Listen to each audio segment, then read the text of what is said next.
സ്ത്രീകളും പറയും, ഒക്കെ പറയും ബർക്കത്ത് വേണം. ആണുങ്ങൾ ആണുങ്ങളുടെ വകയായിട്ടും പെണ്ണുങ്ങൾ അവരെ വകയായിട്ടും ദീനീ ഖിദ്മത്തിൽ നേതൃത്വം നൽകണം, സജീവതയുള്ളവരാകണം. അള്ളാഹുവിന്റെ ദീനീ രംഗത്ത് നമ്മുടെ വീടും കുടുംബവും സജീവമാണെങ്കിൽ ബറക്കത്ത് അല്ലാഹു തആല തരും. മുൻഗാമികൾക്ക് അല്ലാഹു തആല ബറക്കത്ത് നൽകിയത് അങ്ങനെയല്ലേ? നമ്മേക്കാൾ അധികം സന്താനങ്ങൾ, നമ്മുടെ അത്ര ജീവിക്കാനുള്ള സൗകര്യങ്ങൾ ഇല്ല, ഇഷ്ടം പോലെ ബാധ്യതകൾ, അതൊക്കെ പൂർത്തീകരിച്ച് ഭംഗിയായി നിർവഹിച്ചാണ് ഈ ദുനിയാവിൽ നിന്ന് അവരിവിടെ വാങ്ങിയത്. അവരെക്കാൾ എത്രയോ സൗകര്യങ്ങൾ ഉള്ളവരാണ് നാം എല്ലാവരും. പക്ഷേ പ്രയാസങ്ങളും പ്രതിസന്ധികളും എപ്പോഴും നമ്മെ അലട്ടിക്കൊണ്ടിരിക്കുകയാണ്.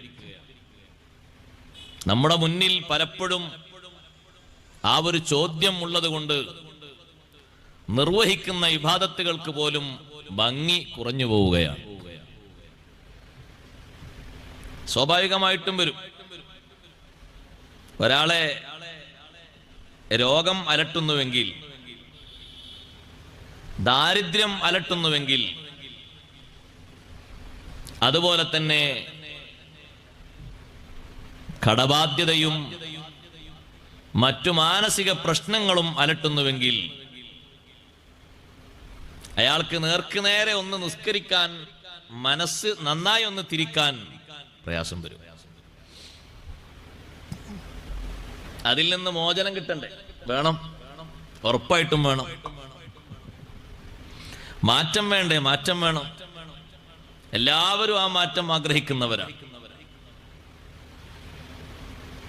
ആരും ആ വിഷയങ്ങൾ ആഗ്രഹിക്കാത്തവരില്ല.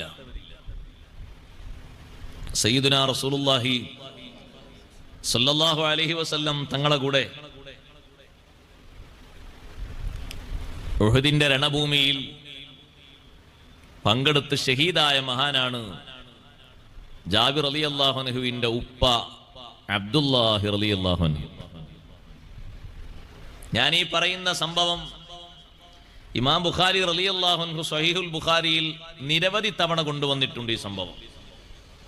പക്ഷെ ഒരു സ്ഥലത്ത് മഹാനവറുകൾ അതിന് മേൽവിലാസം നൽകിയത്, ഹെഡിങ് നൽകിയത്, അള്ളാഹുവിന്റെ ദീനിന് വേണ്ടി സജീവമായി പ്രവർത്തിച്ചാൽ എല്ലാ വിഷമവും മാറുന്ന. അവിടെയും ഈ ഹദീസ് കൊണ്ടുവന്നിട്ടുണ്ട്. അത് ആത്മാർത്ഥമായി വിശ്വസിക്കാൻ കഴിയണം ആദ്യമായിട്ട്, എന്നിട്ട് പ്രവർത്തിക്കണം. അത് അന്നത്തെ കാലത്തല്ലേ, അത് അവർക്ക് പ്രത്യേകമായിട്ടല്ലേ. എന്നാ പിന്നെ നീ അങ്ങനെ ഇരുന്നോ, വേറെ ഏതെങ്കിലുമൊക്കെ വഹി വരും എന്ന് കരുതിയിട്ട്. ദീനീ രംഗത്ത് പ്രവർത്തിച്ചത് കൊണ്ടാണ് ഈ ക്ലേശതകൾ, ഈ വിഷമങ്ങളൊക്കെ മാറിയത് എന്ന് ഇമാം ബുഖാരി റളിയല്ലാഹു അൻഹു ഈ സംഭവത്തിന് തലക്കെട്ടിടുകയാണ്. വലിയ പ്രതിസന്ധിയാണ് ഉണ്ടായത്, ചെറുതല്ല. അബ്ദുല്ലാഹി റളിയല്ലാഹു അൻഹു തന്റെ മകനെ വിളിച്ച്, ജാബിർ റളിയല്ലാഹുവിനെ വിളിച്ചിട്ട് പറയുന്നു, മോനെ, നാളെ ഞാൻ നബി സല്ലല്ലാഹു അലൈഹി വസല്ലം തങ്ങളോടൊപ്പം ഉഹദിലേക്ക് പോവുകയാണ്. ഞാൻ അവിടെ ഷഹീദാകും എന്നാണ് ഞാൻ എന്നെപ്പറ്റി മനസ്സിലാക്കുന്നത്. എല്ലാം നീ ഏറ്റെടുത്ത് ഭംഗിയായി നിർവഹിക്കണം. എന്തെല്ലാണ്ടെന്നറിയോ? പെൺമക്കൾ ധാരാളമുണ്ട്, ഒക്കെ ചെറിയ ചെറിയ ചെറിയ ചെറിയ ചെറിയ മക്കളാണ്. ജാബിർ റളിയല്ലാഹുവിന് പെങ്ങന്മാരായിട്ട് 9 എണ്ണുണ്ട്. ഇന്ന് വലിച്ചേ, വലിച്ചേ അല്ലേ? നമ്മളെ നാട്ടിൽ ഇങ്ങനെ ഒരു എണ്ണം കേട്ടാൽ തന്നെ നമ്മൾ വലിക്കൂലേ? അല്ലോ, അത്ര കണ്ട എങ്ങനെ ആയിരുന്നു ജീവിച്ചത്? 9 എണ്ണം, 9 പെൺമക്കൾ അബ്ദുല്ലാഹി റളിയല്ലാഹു അൻഹുവിന്, ജാബിർ റളിയല്ലാഹുവിന്റെ സഹോദരിമാർ. ഉപ്പ പറയുന്നു, എനിക്ക് കടങ്ങളുണ്ട്. ഷഹീദാകാൻ പോകുന്ന ഉപ്പയെ പറയുന്ന കടങ്ങളുണ്ട്, നീ അത് വീട്ടണം. നാളെ, ഇനി കൂടുതൽ ടൈമില്ല, നാളെ ഞാൻ പോവാ. ഷഹീദാകുന്നാണ് ഉപ്പ മനസ്സിലാക്കുന്നത്. കടങ്ങൾ നീ വീട്ടണം മോനെ. ഉപ്പതൊക്കെ പറഞ്ഞു. പിറ്റേന്ന് ഉപ്പ പോയി ഷഹീദായി. അള്ളാഹുവിന്റെ മാർഗത്തിൽ ഉപ്പ ഷഹീദായി. ഉപ്പയെ ഖബറിലേക്ക് വെച്ചു. നേരെ പിറ്റേന്ന് വന്നു കടക്കാര് വീട്ടിന്റെ മുറ്റത്ത്. അങ്ങനെ ഉണ്ടാവും. ഷെയർ ബിസിനസ്സിൽ പൊട്ടിയിട്ടുള്ള കട അല്ലത്. പൈസക്ക് പകരം പൈസ ലാഭം വാങ്ങിയിട്ട് പൊട്ടിയിട്ടുള്ള കട അല്ല. ശരിയായ നിലക്ക് ഈ കുടുംബം പോറ്റാനും മറ്റുമൊക്കെ ദീനിന് ഖിദ്മത്തെടുക്കുന്ന ആ ബാപ്പ ആവശ്യമായിട്ട് വന്നപ്പോ വാങ്ങിയ കടം. ഇന്നലെ ഷഹീദായ ഉപ്പാന്റെ കടം ചോദിച്ച് ഇന്ന് ആള് വന്നിരിക്കുകയാണ്. ഒന്നും രണ്ടും ആളുകളല്ല, ഒരുപാട് ആളുകളുണ്ട്. ജാബിർ റളിയല്ലാഹു അൻഹു വല്ലാത്ത വിഷമത്തിലായി. പടച്ചോനെ, ഇവർക്കെല്ലാം കടങ്ങൾ വീട്ടാൻ എന്റെ കയ്യിൽ എന്താണുള്ളത്? വേഗം മഹാനവർകൾ പാഞ്ഞു ഇലാ ഹദറത്തി റസൂലില്ലാഹ് സ്വല്ലല്ലാഹു അലൈഹി വസല്ലം തങ്ങളെ ഹദറത്തിലേക്ക് ഓടിപ്പോയി. കടക്കാര് വന്നിരിക്കുന്നു നബിയേ, ഉപ്പയുടെ കടബാധ്യത വീട്ടാൻ ആവശ്യപ്പെട്ടുകൊണ്ട് വന്നിരിക്കുന്നു. അഷ്റഫുൽ ഖൽഖ് സ്വല്ലല്ലാഹു അലൈഹി വസല്ലം പറഞ്ഞു, ജാബിറേ, ഉപ്പ ഷഹീദായതാണ്, അല്പം ഒന്ന് കുറച്ചു തരാൻ അവരോട് പറയണം. ഷഹീദായ ഉപ്പാക്ക് എത്ര ബഹുമാനമുണ്ട്! ഷഹീദായ ഉപ്പക്ക് വലിയ ബഹുമാനമില്ലേ? വലിയ ബഹുമാനമുണ്ട്. അള്ളാഹുവിന്റെ മാർഗത്തിൽ ഒരൊറ്റ തുള്ളി രക്തം ഭൂമിയിലുറ്റുമ്പോഴേക്ക് യഗ്ഫിറു ലിശ്ശഹീദ്, ഷഹീദിന് അള്ളാഹു മാപ്പ് ചെയ്തു കൊടുക്കും. എല്ലാ ദോഷങ്ങളും അള്ളാഹു മാപ്പാക്കി കൊടുക്കും. ആ ഷഹീദിന് പാരത്രിക ലോകത്ത് ശഫാഅത്തിനുള്ള അധികാരം അള്ളാഹു നൽകും. ആ ഷഹീദിന് പാരത്രിക ലോകത്ത് ഹിസാബ് ചെയ്തുകൊണ്ട് ഏട് മറിച്ച് വിചാരണ ചെയ്യപ്പെടുന്ന ഒരു അവസരം ഇല്ല. ശുഹദാക്കളല്ലേ ഹിസാബില്ലാതെ മലക്കുകൾ കൂട്ടിക്കൊണ്ടുപോകുന്ന ഈ ഉമ്മത്തിലെ ശ്രേഷ്ഠ വിഭാഗം. ശുഹദാക്കളെ കൊണ്ടുപോകുന്നത് കാണുമ്പോ നോക്കി നിൽക്കുന്നവരൊക്കെ പറയൂലേ, യാ ലൈതനീ യാ ലൈതനീ കുന്തു ഷഹീദാ. നല്ല നല്ല ആളുകളൊക്കെ പാലം കടക്കുമ്പോ ദുനിയാവിൽ നല്ല നിലക്ക് ജീവിക്കണമെന്ന് ഒരുപാട് വാളും ഉപദേശവും പാഠങ്ങളും പഠനങ്ങളും സ്വന്തത്തിലും കുടുംബത്തിലും മറ്റുമൊക്കെയായി അള്ളാഹു നൽകിയിട്ടും കേൾക്കാത്തവർ, അവര് പറയുന്നൊരു വർത്തമാനമുണ്ട്. ശുഹദാക്കൾ പോയി, നബിമാര് പോയി, സ്വാലിഹീങ്ങളൊക്കെ ഇങ്ങനെ പോകുന്നത് കാണുമ്പോ യാ ലൈതനീ കുന്തു മഅഹും ഫഅഫൂസ ഫൗസൻ അലീമാ, അവരുടെ മാർഗത്തിൽ ഞാനും ജീവിച്ചിരുന്നെങ്കിൽ എനിക്കും അതുപോലെ പോകാമായിരുന്നല്ലോ. എന്തൊരു സന്തോഷത്തോടെയാണ് അവർ മിന്നൽ വേഗതയിൽ പോകുന്നു. അതേ, നല്ല സന്തോഷത്തോടെ നടന്നു പോകുന്നു, ഹൈസ്പീഡിൽ പോകുന്നു, വാഹനങ്ങളിൽ പോകുന്നു, മർഹബ ചൊല്ലിക്കൊണ്ട് സലാം പറഞ്ഞ് മലക്കുകൾ സ്വീകരിച്ചു കൊണ്ടുപോകുന്നു.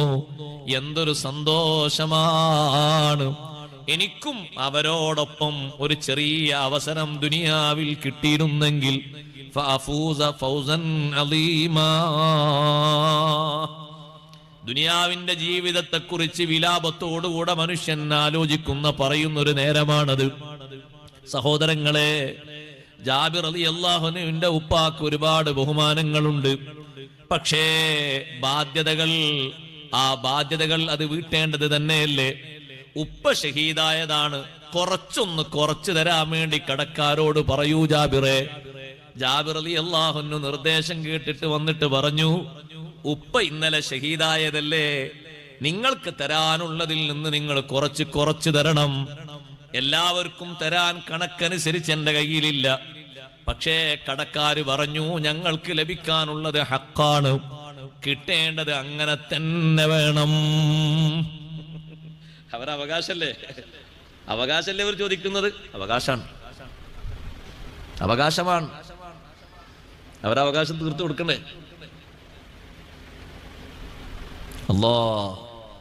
ഹക്കുകളോടുകൂടെ അല്ലാഹു തആല നമ്മെ ആരെയും മൂത്താക്കാതിരിക്കട്ടെ.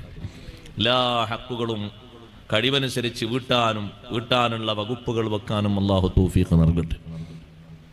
സഹോദരങ്ങളെ, ഏറ്റെടുക്കാനും മറ്റുള്ളവർ ഏറ്റെന്നൊക്കെ പറയാൻ സുഖാണ്. പക്ഷെ ആ സംഗതി അങ്ങ് വീട്ടിയെങ്കിലേ കിടക്കുന്നിടത്തൊരു റാഹത്ത് കിട്ടുള്ളൂ. മരിച്ചു പോകാനും ഖബറിലെത്താനൊന്നും ഒരു പണിയില്ല. അതൊക്കെ കൃത്യമായിട്ട് ആളുകൾ ചെയ്യും. മരിച്ചങ്ങ് കൊടുത്താൽ മതി, ഒരു പ്രശ്നമില്ല. കുളിപ്പിക്കാനും കഫൻ ചെയ്യാനും കൊണ്ടുവെക്കാനും ഒക്കെ ആൾ റെഡിയാണ്. പക്ഷേ നമ്മുടെ പെരടിയിലുള്ള ബാധ്യതകൾ അത് സുഗമമായി കെട്ടയിച്ച് വെച്ചില്ലെങ്കിൽ കിടക്കുന്നിടത്തൊരു സ്വസ്ഥത ഉണ്ടാകും. പോകട്ടെ, നമ്മിൽ നിന്ന് വേർപിരിഞ്ഞു പോയ ആ ആത്മാവ് അത് പോയി ചേരുന്നിടത്ത് അതിനൊരു റാഹത്തുണ്ടാകും. ജാബിർ റളിയല്ലാഹു അൻഹു തിരിച്ചു പോയിട്ട് പറഞ്ഞു, നബിയെ അവര് പറഞ്ഞു അല്പം പോലും കുറക്കൂല. നബി സല്ലല്ലാഹു അലൈഹി വസല്ലമയോട് അവർക്ക് എതിർപ്പൊന്നുമില്ല. പക്ഷെ അത് സ്വാഭാവികമായിട്ടും സാധാരണ കിട്ടാനുള്ള ആൾക്കാരുടെ അവസ്ഥ അങ്ങനെ തന്നെയാണ്. അതിന്നും അങ്ങനെ തന്നെ, അന്നും അങ്ങനെ തന്നെ. കിട്ടാനുള്ള ഞങ്ങൾക്കുള്ള ഹക്കല്ലേ, അത് കിട്ടണം. അതവർ പറഞ്ഞുകൊണ്ട് തെറ്റൊന്നുമില്ല, പറഞ്ഞിനി എതിര് പറഞ്ഞൊന്നുമല്ല. ഞങ്ങളെ അവകാശമാണ് ഞങ്ങൾ ചോദിച്ച്, ഏറും ചോദിച്ചില്ലല്ലോ, അത് കിട്ടണം എന്ന് പറഞ്ഞു. ജാബിർ റളിയല്ലാഹു അൻഹുവിനോട് തങ്ങൾ ചോദിക്കുന്നു, എന്താ നിങ്ങൾക്ക് വരുമാനമായിട്ടുള്ളത്? ജാബിർ റളിയല്ലാഹു അൻഹു ഒരു നബിയെ, എണ്ണിയാൽ ഇങ്ങനെ 10 വിരലിന്റെ ഉള്ളിൽ ഒതുങ്ങുന്ന കുറച്ച് കാരക്കമരങ്ങളുണ്ട്, ഈത്തപ്പഴ മരങ്ങൾ. അതിൽ കായ്ക്കനികളുണ്ടോ? ഉണ്ട്. എന്നാ ഒരു കാര്യം ചെയ്യും, നിങ്ങൾ നാളെ സുബഹി നിസ്കാരം കഴിഞ്ഞ് മദീന പള്ളിയിൽ നിന്ന്, മദീന പള്ളിയിലെ ആ ഇൽമിന്റെ മജ്‌ലിസൊക്കെ കഴിഞ്ഞ് സുബഹി നിസ്കാരം കഴിഞ്ഞാൽ ഒരു 1.5 മണിക്കൂർ അങ്ങനെ ഇൽമ അങ്ങനെ പറഞ്ഞുകൊണ്ടിരിക്കും. ഏറ്റവും കൂടുതൽ ആളുകൾ ഒരുമിച്ച് കൂടുന്ന നേരാണ്, വഖത്താണ് സുബഹിന്റെ വഖത്ത്. ജുമുഅ കഴിഞ്ഞാൽ പിന്നെ ഏറ്റവും ആളുകൾ ഒരുമിച്ച് കൂടുന്ന നേരതാ. ആ നേരത്ത് ഇതൊക്കെ കഴിഞ്ഞിട്ട് നിങ്ങൾ നേരെ തോട്ടത്തിൽ പോകണം, പറിക്കാൻ ആളെയും കൂട്ടണം. ഓരോ മരത്തിന്റെ മുകളിലുള്ള ഖനികളും പറിച്ച് അതിന്റെ താഴെ കൊട്ടയിലാക്കി വെക്കണം. ഞാൻ വന്നിട്ടേ എടുക്കാവൂ, അതിനു മുമ്പ് എടുക്കരുത്. ഓരോന്നും താഴെ കൊട്ടയിലാക്കിയിട്ട് വെക്കുക, ഞാൻ അങ്ങോട്ട് വരും. ജാബിർ റളിയല്ലാഹു അൻഹുവിനും മനസ്സിന് വല്ലാത്തൊരു സന്തോഷം. ഉപ്പാന്റെ കടങ്ങളൊക്കെ വീടാൻ എന്താപ്പ നബി സല്ലല്ലാഹു അലൈഹി വസല്ലമ തങ്ങൾക്ക് ഇത്ര വലിയ പ്രേരണ? ആ അബ്ദുല്ലാഹി റളിയല്ലാഹു അൻഹുവിന്റെ കടം വീടണം എന്നതിന് തങ്ങളെ പ്രേരിപ്പിച്ച കാര്യം എന്താ? മറക്കരുത്, ആ മഹാനുഭാവൻ ജീവിച്ചത് ദീനിന് വേണ്ടിയാണ്, അള്ളാഹുവിന്റെ ദീനിന് വേണ്ടിയാ ജീവിച്ചത്. ശരീരം കൊടുത്തത്, റൂഹ് പിരിഞ്ഞത് അള്ളാഹുവിന്റെ ദീനിന് വേണ്ടിയാണ്. ആ ഉഹദിൽ രക്തമുറ്റിയത് അള്ളാഹുവിന്റെ ദീനിന് വേണ്ടിയാണ്, വേറെ ഒന്നിനുമല്ല. സ്വന്തത്തേക്കും കുടുംബത്തേക്കുള്ള വരുമാനത്തിനൊന്നുമല്ല, ദീനിന്റെ ഹയാത്തിന് വേണ്ടിയാ. ജാബിർ റളിയല്ലാഹു അൻഹു ആളെയും കൂട്ടി ചെന്നു. എല്ലാം പറിച്ചു കൊട്ടയിലാക്കിയിട്ട് ഓരോ മരത്തിന്റെ ചുവട്ടിലും വെച്ചു. മഹാനവറുകൾ ഇങ്ങനെ കാത്തിരിക്കാണ്, നബി സല്ലല്ലാഹു അലൈഹി വസല്ലം തങ്ങളെ വരവും കാത്ത്. കുറച്ചു നേരം കഴിഞ്ഞപ്പോ അഷ്റഫുൽ ഖൽഖ് സല്ലല്ലാഹു അലൈഹി വസല്ലം തോട്ടത്തിലേക്ക് വന്നു. തോട്ടം എന്ന് പറഞ്ഞാൽ ഇതാ അത്ര വലിപ്പുണ്ടാകൂല, ഒരു 9 കാരക്ക മരങ്ങളെ തോട്ടം എന്ന് പറഞ്ഞാൽ അത്ര തോന്നൊന്നും കാണാനല്ലോ, ചെറുതല്ലേ. അഷ്റഫുൽ ഖൽഖ് സല്ലല്ലാഹു അലൈഹി വസല്ലം തങ്ങൾ ചെന്നു. ഓരോ മരത്തിന്റെ ചുറ്റൂടെയും തങ്ങൾ ഇങ്ങനെ നടന്നു, ഇങ്ങനെ ചുറ്റിക്കറങ്ങി നടന്നു. ഓരോ കൊട്ടയിലേക്കും നോക്കുന്നു, പറിച്ചു വെച്ചതിലേക്ക് നോക്കിയിട്ട് മരത്തിന്റെ ചുറ്റും ഇങ്ങനെ നടന്നിട്ട് ഏതാണ് അധികമുള്ളത് അതിന്റെ സമീപത്തവിടെ ഇരുന്നു. അതിന്റെ സമീപത്ത് ഇരുന്നിട്ട് തങ്ങൾ പറഞ്ഞു, ഉദുലി അൽ ഖുറമാ, കടക്കാരോട് വരാൻ പറയൂ ജാബിറേ, നിങ്ങളെ ഉപ്പ കടം കൊടുക്കാനുള്ള ആളുകളോടൊക്കെ വരാൻ പറയൂ. ജാബിർ റളിയല്ലാഹു അൻഹു പോയി വിളിക്കുന്നു. തലേ ദിവസം വീട്ടിൽ വന്ന കടക്കാര് വരിവരിയായി വരുന്നു. ജാബിർ റളിയല്ലാഹു അൻഹു നോക്കുന്നു, നബി സല്ലല്ലാഹു അലൈഹി വസല്ലം എന്താണ് നിർവഹിക്കുന്നത്? ആ വലിയ കൊട്ടയിലേക്ക്, കൂടുതലുള്ള കൊട്ടയിലേക്ക് തങ്ങൾ കൈവച്ചുകൊണ്ട് ദിക്ർ ചൊല്ലിയിട്ട് ചോദിക്കുന്നു, നിങ്ങൾക്ക് എത്രയാ തരാനുള്ളത്? ഒരാൾ പറയുന്നു, എനിക്ക് 1500 ദിർഹമാണ്. 1500 ദിർഹമിന് എത്രയാണ് ഈത്തപ്പഴം ഇന്ന് മാർക്കറ്റില്? ആ ഈത്തപ്പഴങ്ങൾ അങ്ങനെ വാരിക്കൊടുക്കുന്നു, അത് ചാക്കിലാക്കി സന്തോഷത്തോടെ കൊണ്ടുപോകുന്നു. രണ്ടാമത്തെ ആള് വരുന്നു, കൊട്ട മാറിയിട്ടില്ല, ആ കൊട്ട തന്നെയാണ്. എത്രയാ നിങ്ങൾക്കുള്ളത്? 800 ദിർഹം. അയാൾക്കുള്ളത് കൊടുക്കുന്നു. അടുത്ത ആള് വരുന്നു, സംഖ്യ പറയുന്നു. ഓരോരുത്തരും വരുന്നു, സംഖ്യ പറയുന്നു. അതിനനുസരിച്ചുള്ളത് അങ്ങ് വാരിക്കൊടുക്കുന്നു. എല്ലാവരും ചാക്കിലാക്കി പോയി. കടക്കാര് മുഴുവനും അവർക്കുള്ള ബാധ്യതയും വീട്ടിയിട്ട് അവിടുന്ന് പോകുമ്പോ ജാബിർ റളിയല്ലാഹു അൻഹുവിന്റെ മുഖത്തുള്ളൊരു സന്തോഷം ഒന്ന് ആലോചിച്ചു നോക്കൂ. ഉപ്പ ഖബറിലേക്ക് എത്തിയിട്ടേ രണ്ടാമത്തെ ദിവസം, മൂന്നാമത്തെ ദിവസം ആകുമ്പോഴേക്ക് ഇത്ര പെട്ടെന്നല്ലേ? അതിൽ നിന്ന് മറ്റൊരു പാഠം കൂടി പഠിക്കണം. മരിച്ച ആളെ ഹക്ക് വീട്ടാൻ 3, 7, 15, 40 ഒന്നും കാത്തിക്കണ്ട. എത്ര പെട്ടെന്നാണോ അത്ര പെട്ടെന്ന് വീട്ടണം. ഇന്ന് മരിച്ച ആളെ ഹക്ക് വീട്ടാൻ ഇന്ന് വൈകുന്നേരത്തിന്റെ ഇടക്ക് കടിയോ അത്ര പെട്ടെന്ന് വീട്ടണം. എന്ത് 7, 14, 40, 400 അതിനൊന്നും കാത്തിക്കാൻ പാടില്ല. പെട്ടെന്ന്, വളരെ പെട്ടെന്ന് കിട്ടണം. 2 തരം ഹക്കുണ്ടാകും. 2 തരം ഹക്കിലേക്കും സ്വത്ത് ഭാഗം വെച്ചിട്ട് വേണം അനന്തര സ്വത്തിൽ ഉള്ള വിഹിതങ്ങളൊക്കെ എടുക്കാൻ. ഹക്കുന്നാസ് വ ഹക്കുല്ലില്ലാഹ്, അള്ളാഹുവിനുള്ള ഹക്കും ജനങ്ങൾക്കുള്ള ഹക്കും 2 ഹക്കുണ്ട്. ഇന്ന് വളരെ കൂടുതലായി കാണുന്നത് ജനങ്ങൾക്കുള്ള ഹക്കാണ്. ഇപ്പൊ അടുത്തായി ഓരോരുത്തരും മരിച്ചു പോകുന്നു, ലക്ഷങ്ങളല്ല കോടികളാണ് കാണുന്നത്. ഇതൊക്കെ കൂടി കൂട്ടി നോക്കിയിട്ട് ലക്ഷത്തിലേക്ക് എത്തണില്ലാകെ. ഉള്ള വീടും കിടപ്പാടും ഒന്നായിട്ട് വിട്ടു നോക്കിയാൽ ആ കോടിയുടെ 1% അതിന്റെ 10-1 എത്തണില്ല. അത്രയുണ്ട്. നമ്മൾ നല്ലോണം ആലോചിക്കണം. ചെലവ് ചെയ്യുന്നിടത്തും വാങ്ങുന്നിടത്തും കൊടുക്കുന്നിടത്തും ഒക്കെ ചിന്തിക്കണം. കുറച്ചു കഴിഞ്ഞാൽ പോകാനുള്ളതാണ്. ഈ കണക്കൊക്കെ വീടാനുള്ളതാണ്. വീടിയിട്ടില്ലെങ്കിൽ പിന്നൊരു പുസ്തകം കയ്യിൽ വരും, ഒരു അത്ഭുത ഗ്രന്ഥം, നിഷേധിക്കാൻ കഴിയാത്തൊരു ഗ്രന്ഥം. ലാ യുഗാദിറു സ്വഗീറത്തൻ വലാ കബീറത്തൻ ഇല്ലാ അഹ്സാഹാ, എല്ലാം കൃത്യമായി രേഖപ്പെടുത്തിയൊരു ഗ്രന്ഥം. ആർക്കേ സംശയമുണ്ടോ? ആർക്കും അതിൽ സംശയം ഉണ്ടാകാൻ സാധ്യതയില്ല അല്ലേ? സംശയമുണ്ടോ? കഴിഞ്ഞ മാസം ഒരു നിയമം തെറ്റിച്ചതിന് മിന്നിയ ക്യാമറ എത്ര കൃത്യമായിട്ടാണ് ടൈം പറഞ്ഞത്, സ്ഥലം പറഞ്ഞത്, ആരൊക്കെയാണ് കാറിലുള്ളതെന്നും ബെൽറ്റ് ഇട്ടതാരാണെന്നും ഇടാത്തതാരാണെന്നും തെളിവ് സഹിതം പറഞ്ഞില്ലേ? ഹെൽമെറ്റ് വെച്ചതാരാണെന്നും വെക്കാത്തതാരാണെന്നും ടൈം നിഷേധിക്കണില്ലല്ലോ? ഇല്ല. സ്ഥലം നിഷേധിക്കുന്നുണ്ടോ? ഇല്ല. ഒക്കെ റെഡിയല്ലേ? റെഡിയാണ്. ഒരൊറ്റ പേപ്പറിൽ വന്നു, എല്ലാവരും സമ്മതിക്കുന്നു, 500 1500 ഒക്കെ കൊണ്ടേ അടക്കുന്നു. കൃത്യമായിട്ടുള്ള കിതാബിൽ കണക്കുണ്ട്. എല്ലാ കണക്കുകളും കൃത്യമായ ഒരു കിതാബാണത്. അത്ഭുതപ്പെടുത്തുന്ന ഒരു കിതാബ്. അത് മുന്നോട്ട് വരുമ്പോൾ പേടിച്ച് വറച്ച് ഒന്നിനും കഴിയാതെ നിലവിളിക്കുന്നവരാകരുത്. ആ കിതാബ് കിട്ടുമ്പോ സന്തോഷത്തോടെ വായിക്കാൻ വേണ്ടി മുന്നിൽ പരന്നു നിൽക്കുന്ന മലക്കുകളെയും മുഅ്മിനീങ്ങളെയും സന്തോഷത്തോടെ വിളിക്കുന്ന കിതാബാകണം.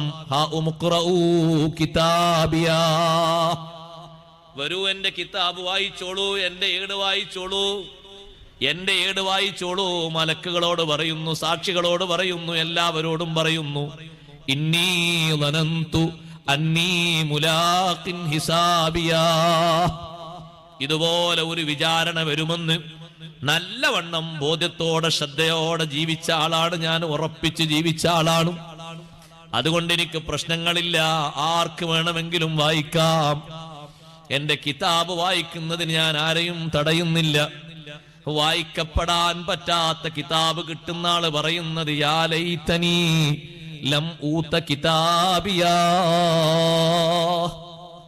ഇങ്ങനെ ഒരു രേഖയും ഒരു കൈപ്പുസ്തകവും കിട്ടിയിട്ടില്ലെങ്കിൽ എത്ര നന്നായിരുന്നു, എത്ര പെട്ടെന്ന് രക്ഷപ്പെടാമായിരുന്നു. കുടുങ്ങിയല്ലോ. ഇനി ഈ രേഖയിലുള്ളത് മുഴുവനും ചർച്ചാ ശ്രവണം നടത്തിയിട്ട് വേണ്ട കാര്യങ്ങൾ എങ്ങനെയാണെന്ന് തീരുമാനിക്കാതെ എനിക്ക് മുന്നോട്ട് പോകാൻ കഴിയില്ലല്ലോ. വലം അതിരിമാ ഹിസാബിയാ യാ ലൈതഹാ കാനത്തിൽ ഖാദിയാ, എനിക്ക് വരുന്ന ചോദ്യങ്ങൾ, വിചാരണകൾ എന്തൊക്കെയാണെന്ന് എനിക്കറിയില്ല. ഒരുപാട് ചോദ്യങ്ങൾ ഇതിന്റെ പിന്നിൽ വരാനുണ്ട്. അവസാനം തീർപ്പ് കൽപ്പിക്കാൻ പോകുന്നത് ഞാൻ എങ്ങോട്ടാണെന്ന് തന്നെ എനിക്ക് ബോധ്യമാകുന്നില്ല. ബേജാറിലാണ്. അങ്ങനെയുള്ളൊരു കൈപ്പുസ്തകമാകരുത് നമുക്ക് ലഭിക്കുന്നത്. ലഭിക്കുന്ന കൈപ്പുസ്തകം കിതാബ്.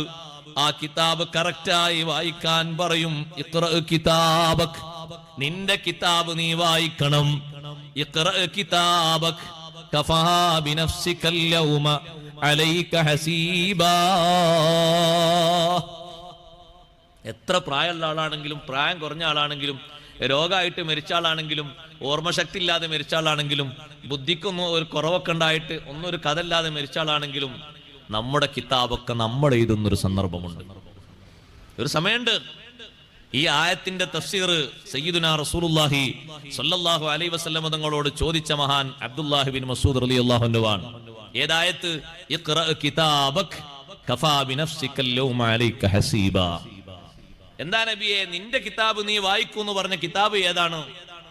ഇബ്നു മസ്ഊദ് റളിയല്ലാഹു അൻഹു പറഞ്ഞു, നിങ്ങളാണ് ആദ്യമായിട്ട് ഈ വിഷയം എന്നോട് ചോദിക്കുന്നത്, ഞാനത് പറയാം.